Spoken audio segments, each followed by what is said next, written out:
News টিভির খবর এখন থাকছে মাদ্রাসা ছাত্রদের রক্ত শতভাগ পিওর, সংসদে জাতীয় পার্টির কাজী ফিরোজ রশিদ। এবার সংসদে মেননের বক্তব্যের প্রতিবাদ আওয়ামী লীগের এমপি ডক্টর আবু রেজা মোহাম্মদ নদবীর। কাশ্মীরে জামায়াত নিষিদ্ধের ফলাফল মারাত্মক হতে পারে বললেন সাবেক মুখ্যমন্ত্রী। বিস্তারিত দেখতে খবরের শেষ পর্যন্ত আমাদের সাথেই থাকুন। এদিকে মাদ্রাসা ছাত্রদের রক্ত শতভাগ পিওর বললেন সংসদে জাতীয় পার্টির কাজী ফিরোজ রশিদ। কওমি মাদ্রাসার পরিবেশ সম্পূর্ণ মাদক মুক্ত জানিয়ে কাজী ফিরোজ রশিদ সংসদে বলছেন, কওমি মাদ্রাসা সম্পূর্ণ মাদক মুক্ত।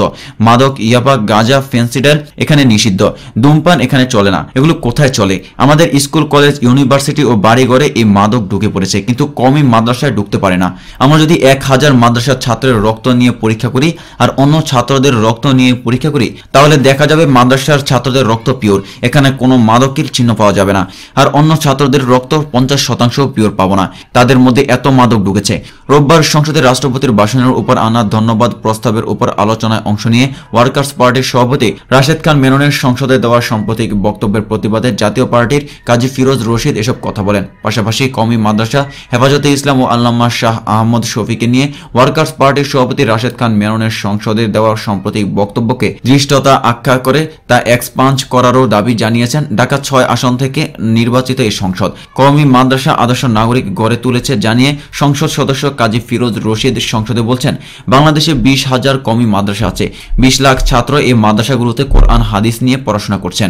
কঠিন ইসলামিক ধর্মীয় অনুশাসনের মধ্যে তাদের চলতে হয়। রাত 3:30টার সময় তাদের ঘুম থেকে উঠতে হয়। প্রথমে তারা তাহাজ্জুদ নামাজ পড়ে, তারপর কোরআন শরীফ হিফজ করে।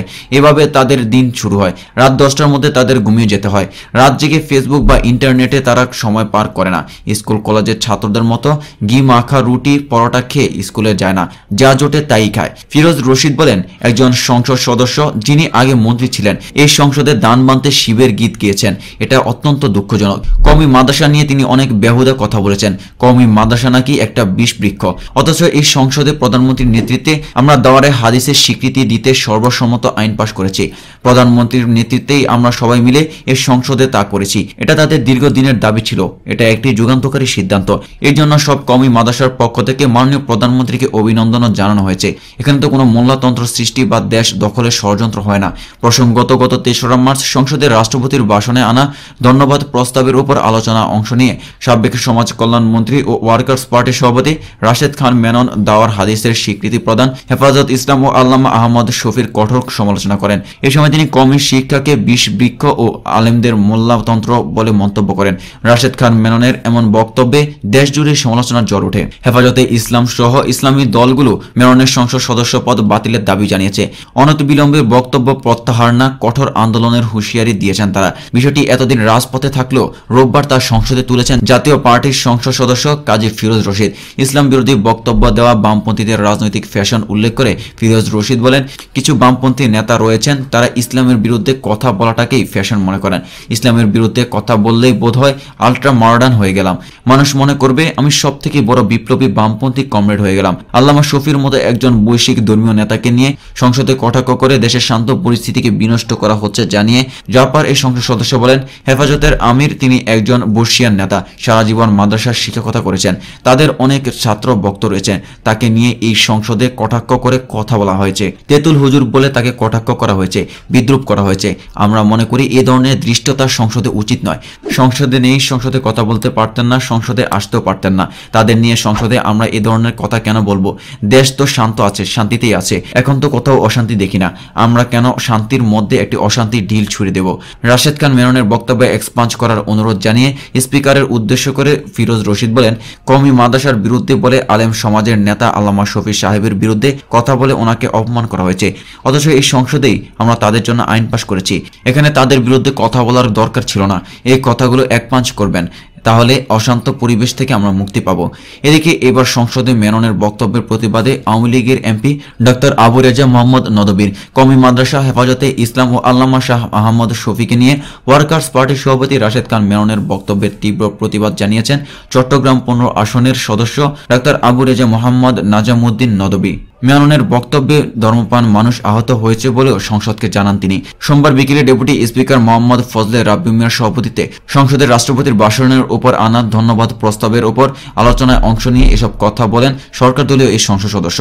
এর আগে রোববার মেননের বক্তব্যকে দৃষ্টতা আখ্যায়িত করে তা এক্সপাঞ্জ করার দাবি জানিয়েছিলেন ঢাকা ৬ আসন থেকে নির্বাচিত জাতীয় পার্টির সংসদ সদস্য কাজী ফিরোজ রশিদ। রাশেদ খান মেননের বক্তব্যে ধর্মপ্রাণ মানুষ আহত হয়েছে জানিয়ে এই সংসদ সদস্য জানান, এখানে ওয়ার্কার্স পার্টির সভাপতি মেনন সাহেব কওমি মাদ্রাসা নিয়ে কিছু কথা বলেছেন, এতে আমরা একটু আহত হয়েছি। ওনার সঙ্গে আমার কয়েকবার মিটিং করার সুযোগ হয়েছিল, কিন্তু উনি কয়েকটি কথা বলেছেন যে কথার মাধ্যমে আমরা একটু আহত হয়েছি। যেহেতু আমরা কওমি সন্তান, আমি ঢাকা বিশ্ববিদ্যালয়ের ছাত্র, আমি ভারতের লক্ষ্য থেকে পিএইচডি করেছি। আইন পাশ হওয়ার পর সংসদে এমন আলোচনা অনভিপ্রেত জানিয়ে আবু রেজা নদভী বলেন, কওমি মাদ্রাসা দাওরায়ে হাদিসকে মাস্টার্স সম্মাননা মর্যাদা দিয়ে এই সংসদে আইন পাশ হয়েছে। আইন পাশ হওয়ার পর এ ধরনের মন্তব্য আমাদের একটু আহত করেছে, কারণ আমিও কওমি সন্তান। কওমি মাদ্রাসার সনদ স্বীকৃতিতে জামায়াত ছাড়া সবাই খুশি হয়েছে জানিয়ে নদভী বলেন, এই স্বীকৃতিতে আওয়ামী লীগ নেতা কর্মী সহ সবাই খুশি হয়েছেন, পুরো মুসলিম বিশ্ব খুশি হয়েছে, মুসলিম বিশ্বের আলেমেরাও খুশি হয়েছেন। শুধু একটা দল খুশি হন নাই, সেটা হলো জামায়াত ইসলাম। কওমি স্বীকৃতিতে তারা খুশি হতে পারে নাই। চট্টগ্রামের সাতকানিয়া লোহাগাড়া থেকে নির্বাচিত এই এমপি বলেন, এ সংসদে দাওয়ারা হাদিসকে মাস্টার্স সম্মাননা দিয়ে আইন পাশ হয়েছে। আমরা সব সংসদ সদস্য একমত হয়ে আইন পাশ করেছি। তারপরও এটার ওপর কথা বলা কোনো রকম কাম্য নয়। আমাদের নেত্রী শেখ হাসিনা এমন কোনো সিদ্ধান্ত নেন না যতদিন পর্যন্ত উনি ফিজিবিলিটি স্টাডি না করেন। উনি কওমি মাদ্রাসার আইনটা 9 বছর ধরে স্টাডি করেছেন। 9 বছর স্টাডি করার পরে দেওবন্দের উসুলে হাস্তাগানা তথা 8 নীতিমালার উপর ভিত্তি করে এই আইন পাশ করা হয়েছে। তারপরও এটা নিয়ে কথা বলা কাম্য নয়। কেন পাশ করেছেন? ইনসাফ কায়েম করার জন্য, আদব কায়েম করার জন্য। 20,000 কওমি মাদ্রাসার 20 লাখ কওমি শিক্ষার্থী, তাদের প্রতি ইনসাফ করেছেন। এদিকে কাশ্মীরে জামায়াত নিষিদ্ধের ফলাফল মারাত্মক হতে পারে বললেন সাবেক মুখ্যমন্ত্রী। কাশ্মীরের গণপিটুনিতে যারা দায়ী তাদের বিরুদ্ধে কোনো ব্যবস্থা নেওয়া হয়নি, অথচ দরিদ্রদের যারা সাহায্য করেছেন তেমন একটি সামাজিক সংগঠনের নিষিদ্ধ করা হচ্ছে। এর ফলাফল ভয়ঙ্কর হবে বলেছেন কাশ্মীরের সাবেক মুখ্যমন্ত্রী মেহবুবা মুফতি। পিপলস ডেমোক্রেটিক পার্টির হেডকোয়ার্টার থেকে সাংবাদিকদের মেহবুবা জানান, জামায়াতে ইসলামীর বেশ কয়েকজন সদস্যকে গ্রেফতার করা হয়। মেহবুবা বলেন, গ্রেফতার করে একটা মতাদর্শকে চেপে রাখা যায় না, আমরা এর তীব্র নিন্দা জানাই। পিডিপির এই নেতা বলেন, বিশেষ এক প্রকার মাংস খাওয়ার জন্য শিবসেনা, জনসংঘ আর এস মানুষকে মারছে, তাদের বিরুদ্ধে কোনো পদক্ষেপ নেওয়া হচ্ছে না। কিন্তু কাশ্মীরের যে সংগঠন গরিবদের সাহায্য করছে, স্কুল চালাতে সাহায্য করছে, তাদের দরে জেলে ঢুকানো হচ্ছে। আমরা এই বিষয়ে কখনোই অনুমতি দেব না, এর ফলাফল মারাত্মক হতে পারে। গত 14 ফেব্রুয়ারি ভারত নিয়ন্ত্রিত কাশ্মীরের পুলওয়ামায় আত্মঘাতী গাড়ি বোমার বিস্ফোরণের কারণে ভারতের 40 জনের বেশি জন নিহত হয়। এই হামলার পর প্রতিবেশী দুই দেশের ভারত পাকিস্তানের মধ্যে উত্তেজনা ছড়িয়ে পড়ে। আর এই হামলার রেশ ধরেই জম্মু এবং কাশ্মীরের ইসলামী রাজনৈতিক দল জামায়াত ইসলামীকে নিষিদ্ধ করে ভারত সরকার। গত 2 সপ্তাহে রাজনৈতিক দল জামায়াতে ইসলামের অনেক নেতাকর্মীকে তুলে নিয়ে যায় ভারতের কেন্দ্রীয় সরকার। এদিকে মাদ্রাসা ছাত্রদের রক্ত শতভাগ পিওর বললেন সংসদে জাতীয় পার্টির কাজী ফিরোজ রশিদ। কওমি মাদ্রাসার পরিবেশ সম্পূর্ণ মাদক মুক্ত জানিয়ে কাজী ফিরোজ রশিদ সংসদে বলছেন, কওমি মাদ্রাসা সম্পূর্ণ মাদক মুক্ত। মাদক, ইয়াবা, গাঁজা, ফেন্সিডাল এখানে নিষিদ্ধ। ধূমপান এখানে চলে না। এগুলো কোথায় চলে? আমাদের স্কুল, কলেজ, ইউনিভার্সিটি ও বাড়িঘরে এই মাদক ঢুকে পড়েছে, কিন্তু কওমি মাদ্রাসায় ঢুকতে পারে না। আমরা যদি 1000 মাদ্রাসার ছাত্রের রক্ত নিয়ে পরীক্ষা করি আর অন্য ছাত্রদের রক্ত নিয়ে পরীক্ষা করি, তাহলে দেখা যাবে মাদ্রাসার ছাত্রদের রক্ত পিওর, এখানে কোনো মাদকের চিহ্ন পাওয়া যাবে না। আর অন্য ছাত্রদের রক্ত 50% পিওর পাবো না, তাদের মধ্যে এত মাদক ঢুকেছে।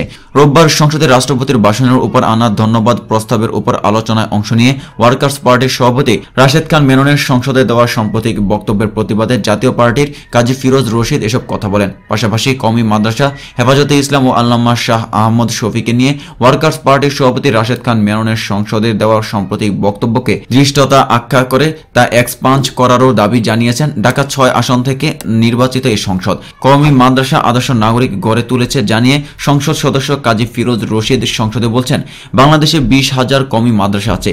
20 লাখ ছাত্র এই মাদ্রাসাগুলোতে কোরআন হাদিস নিয়ে পড়াশোনা করছেন। কঠিন ইসলামিক ধর্মীয় অনুশাসনের মধ্যে তাদের চলতে হয়। রাত 3:30টার সময় তাদের ঘুম থেকে উঠতে হয়। প্রথমে তারা তাহাজ্জুদ নামাজ পড়ে, তারপর কোরআন শরীফ হিফজ করে। এভাবে তাদের দিন শুরু হয়। রাত 10টার মধ্যে তাদের ঘুমিয়ে যেতে হয়। রাত জেগে ফেসবুক বা ইন্টারনেটে তারা সময় পার করে না। স্কুল কলেজের ছাত্রদের মতো ঘি মাখা রুটি পরোটা খেয়ে স্কুলে যায় না, যা জোটে তাই খায়। ফিরোজ রশিদ বলেন, একজন সংসদ সদস্য যিনি আগে মন্ত্রী ছিলেন এই সংসদে দান বানতে শিবের গীত গিয়েছেন, এটা অত্যন্ত দুঃখজনক। কওমি মাদ্রাসা নিয়ে তিনি অনেক বেহুদা কথা বলেছেন। কওমি মাদ্রাসা নাকি একটা বিষ বৃক্ষ, অথচ এই সংসদে প্রধানমন্ত্রীর নেতৃত্বে আমরা দাওয়ারে হাদিসের স্বীকৃতি দিতে সর্বসম্মত আইন পাশ করেছি। প্রধানমন্ত্রীর নেতৃত্বেই আমরা সবাই মিলে এই সংসদে তা করেছি। এটা তাদের দীর্ঘদিনের দাবি ছিল, এটা একটি যুগান্তকারী সিদ্ধান্ত।